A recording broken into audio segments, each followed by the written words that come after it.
Assalamualaikum warahmatullahi wabarakatuh. Perkenalkan, kami dari kelompok 1 yang beranggotakan 6 orang dan saya sendiri atas nama Nuraini. Adapun rekan saya yaitu yang pertama Atika, Asran, Nurvita Pratiwi, Reski Amalia Putri, dan Nur Afni. Di sini kami akan memaparkan hasil diskusi kami mengenai gangguan jiwa yang lebih berfokus kepada gangguan kepribadian. Nah, untuk lebih jelasnya, silahkan teman-teman menyimak penjelasannya sebagai berikut. Teman perlu ketahui dan bertanya, apa yang dimaksud dengan gangguan kepribadian?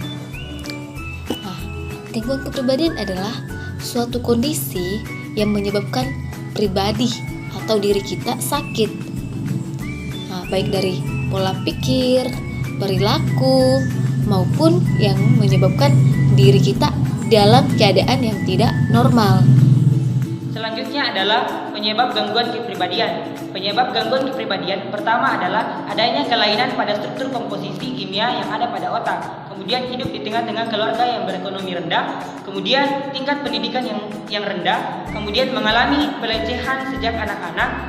Selanjutnya perasaan sering diabaikan. Kemudian menghabiskan masa kecil di dalam keluarga yang tertekan. Selanjutnya adanya riwayat penggunaan kepribadian atau penyakit di dalam keluarga.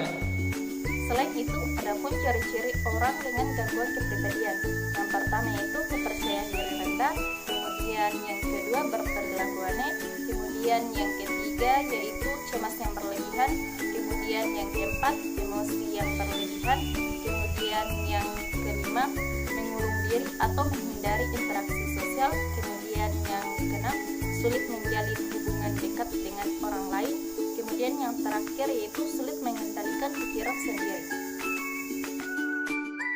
Selanjutnya, pengobatan gangguan kepribadian. Cara utama dalam mengenai gangguan kepribadian adalah melalui terapi psikologis atau kejiwaan di bawah bimbingan psikiater. Terapi ini bertujuan untuk meningkatkan kemampuan pasien dalam mengendalikan emosi serta pikirannya secara lebih baik. Umumnya terapi ini dilakukan setidaknya selama 6 bulan, namun durasinya bisa lebih panjang jika kondisi kejiwaan pasien lebih parah. Adapun terapi psikologis terdiri atas 3. Yang pertama, terapi perilaku kognitif. Terapi ini bertujuan mengubah cara berpikir dan berperilaku pasien ke arah yang positif. Terapi ini didasarkan kepada teori bahwa perilaku seseorang merupakan wujud dari pikirannya. Artinya, jika seseorang berpikir negatif, maka perilakunya pun akan negatif. Begitupun sebaliknya. Yang kedua, terapi psikodinamik. Terapi ini bertujuan mengeksplorasi dan membenahi segala bentuk penyimpanan pasien yang telah ada sejak masa kanak-kanak. Kondisi semacam ini terbentuk akibat pengalaman-pengalaman negatif yang ada di masa lalu. Yang ketiga, terapi interpersonal. Terapi ini didasarkan kepada teori bahwa kesehatan mental seseorang dipengaruhi oleh interaksi mereka dengan orang lain. Artinya, jika interaksi tersebut bermasalah, maka gejala-gejala gangguan kepribadian bisa terbentuk. Selain terapi psikologis, dokter bisa memberikan obat-obatan kepada pasien. Namun pengguna obat-obatan diarahkan apabila gejala-gejala yang terkait dengan gangguan kepribadian sudah memasuki tingkat menengah atau parah. Sejumlah obat yang mungkin dapat dipakai adalah obat penstabil suasana hati dan obat penghambat pelepas serotonin. Baik, itulah tadi hasil pemaparan kelompok kami yaitu kelompok 1.